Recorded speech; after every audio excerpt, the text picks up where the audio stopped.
बहुत बड़ा खुलासा हुआ है। ईरान के राष्ट्रपति पेजेश्कियान घायल हैं और उनका घायल होना इस बात की दलील है, खतरे में है। हजरात, ईरान ने खुद एक अपना सच खोला है।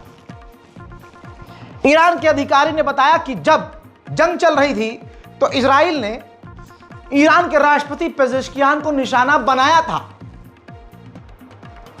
राष्ट्रपति को, यानी राष्ट्रपति सेफ नहीं थे।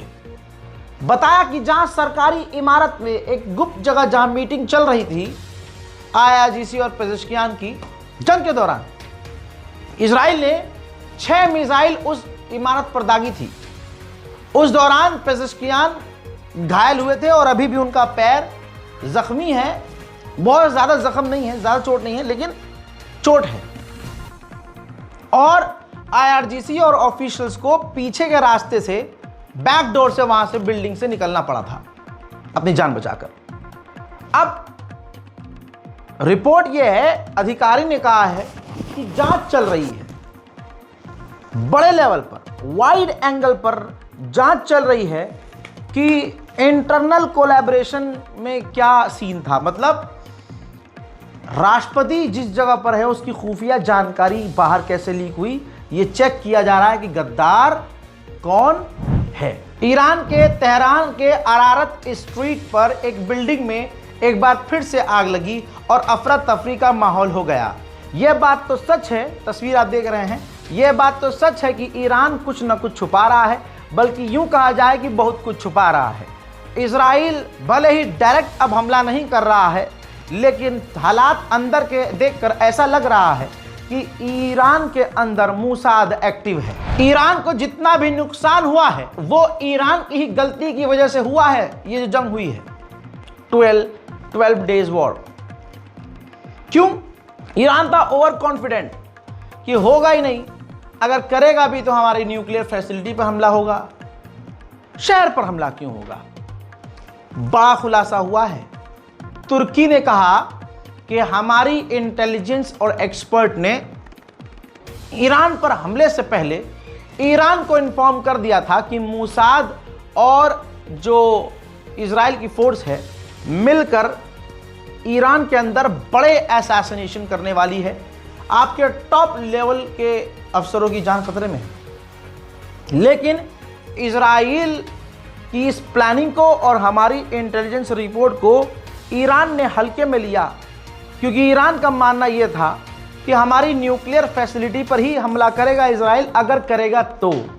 लेकिन हाँ, आपने और हमने देखा कि ईरान के चप्पे चप्पे पर इजराइल ने हमला किया और करने की कोशिश भी की। यानी तुर्की ने, दूसरा मतलब यह है कि तुर्की ने ईरान को इन्फॉर्म किया था और मदद करने की कोशिश की थी, लेकिन ईरान ने हल्के में लिया।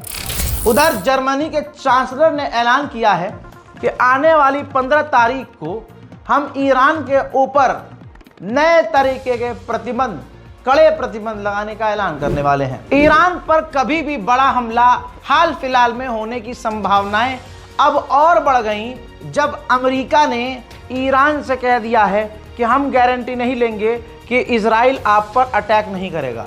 सीधी बात है, इजराइल अपने फैसलों का खुद मालिक है और हम यानी अमेरिका ईरान को कोई गारंटी नहीं दे सकता कि इजराइल आप पर हमला नहीं करेगा। खबर आ रही है कि ईरान के विदेश मंत्री हाल फिलहाल में, आजकल में ही चीन पहुंच सकते हैं, जहां पर कई बड़ी डील्स हो सकती है और ऐलान हो सकते हैं। वहीं रशिया ने खंडन किया है कि पुतिन ने ईरान से नहीं कहा है कि आप यूरेनियम मत बनाइए या फिर आप ये काम मत कीजिए और वो काम मत कीजिए।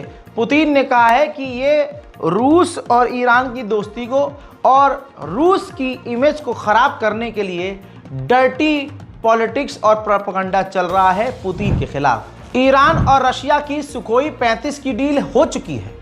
वो बात अलग है कि रशिया ने अभी तक ईरान को सुखोई 35 नहीं दिए हैं, लेकिन आपको बता दूं कि ईरान ने कहा है कि अगर ये डिलीवरी पूरी हो गई तो रशिया से Su-57 हम खरीदने की तैयारी भी करेंगे। ईरान के पार्लियामेंट असेंबली के एक स्पीकर हैं जिनके एक सोशल मीडिया पोस्ट से बवाल मच गया है। ये देखिए, उन्होंने इजराइल के ऊपर परमाणु बम गिरता हुआ और पूरे इजराइल को जलता हुआ अपने इंस्टाग्राम पोस्ट में दिखाया है, जिसके बाद बवाल हो गया और ईरान की नीयत के लिए कई सवाल खड़े हो गए कि ईरान असल में चाहता क्या यही है कि इजराइल बर्बाद हो जाए या इजराइल पर परमाणु बम दाग दिया जाए। ईरान के IRGC के एक ऑफिशियल ने बताया कि जब हमने इजराइल पर खैबर मिसाइल दागी और वो खैबर शिकन मिसाइल जब दागी और वो मिसाइल गिरती हुई हमने देखी और मैंने आपको दिखाई थी, जिसने तेल अवीव अशदोद के इलाकों में क्या ही तबाही मचाई थी। IRGC के एक लीडर बता रहे हैं, ऑफिसर बता रहे हैं कि जब हमने खैबर शिकन मिसाइल दागी तो इजराइल ने दूसरे एक बिचौलिए देश से कहा कि इजराइल सीज फायर चाहता है। यही वजह है दुनिया ने देखा जो इजराइल कभी भी सीज फायर को फॉलो नहीं करता, ना आगे से सीज फायर की बात करता है, उसने पहली बार ईरान से कहा सीज फायर चाहिए। ईरान की मिसाइलों से जो इजराइल में गिरी, एक फिलीपीन के नागरिक समेत टोटल 29 लोगों की इजराइल में मौत हुई है और हजारों घायल हुए हैं। हालांकि इतिहास में ये खबर है, रिपोर्ट है और जांच रिपोर्ट भी है, इजराइल ने खुद कहा कि हमें पूरे इतिहास में अपने कभी इतना बड़ा नुकसान उठाना नहीं पड़ा जितना नुकसान हमें इस हमले में ईरान के उठाया है। लीजिए, कल बताया था, आज रिपोर्ट आ गई। ये देखिए, सीरिया का जो राष्ट्रपति है जोलानी, जो अजरबैजान गया था, वहां उसने इजराइल के अधिकारियों के साथ मुलाकात की है, हिजबुल्लाह के खिलाफ मीटिंग की है, फिलिस्तीनी संगठन फिलिस्तीन के खिलाफ और हमास के खिलाफ मीटिंग की है और इजराइल के साथ कोलैब करने को, यानी हाथ मिलाकर इजराइल के साथ काम करने को ये सुअर का बच्चा, यजीद की गंदी नस्ल, ये शिम्र की गंदी नस्ल जोलानी तैयार है। हिजड़े जोलानी के देश के अंदर, हिजड़े जोलानी के रहते हुए इजराइल की सेना सीरिया में घुसी, कई इलाकों में रेड करी, हथियारों को जब्त किया और लूटपाट करके वापस चली गई। यह है हिजड़ा जोलानी। इस हराम के पिल्ले जोलानी को फिलिस्तीन से इतनी नफरत है कि यह डॉक्यूमेंट देखिए और मेरी बात पर ध्यान दीजिए। जब बशर अल असद या दूसरी सरकारें सीरिया में होती थीं, तो जो फिलिस्तीनी रेफ्यूजीज आसपास जॉर्डन, इजिप्ट, सीरिया, लेबनान में जाकर रहते हैं, उनको बड़ी इज्जत दी जाती थी और अभी भी दी जाती है। सीरिया की जो पिछली सरकार थी, वो फिलिस्तीनियों को एहसास ना हो कि वो अपने मुल्क से बाहर हैं, अपने ऑफिशियल डॉक्यूमेंट में लिखती थी उनको सीरियन फिलिस्तीनियन रेफ्यूजी, उनको सीरियन भी कहते थे। लेकिन ये जो जोलानी आया है, ये डॉक्यूमेंट आपकी स्क्रीन पर है, इसकी सरकार उनको सिर्फ फिलिस्तीनी कह रही है।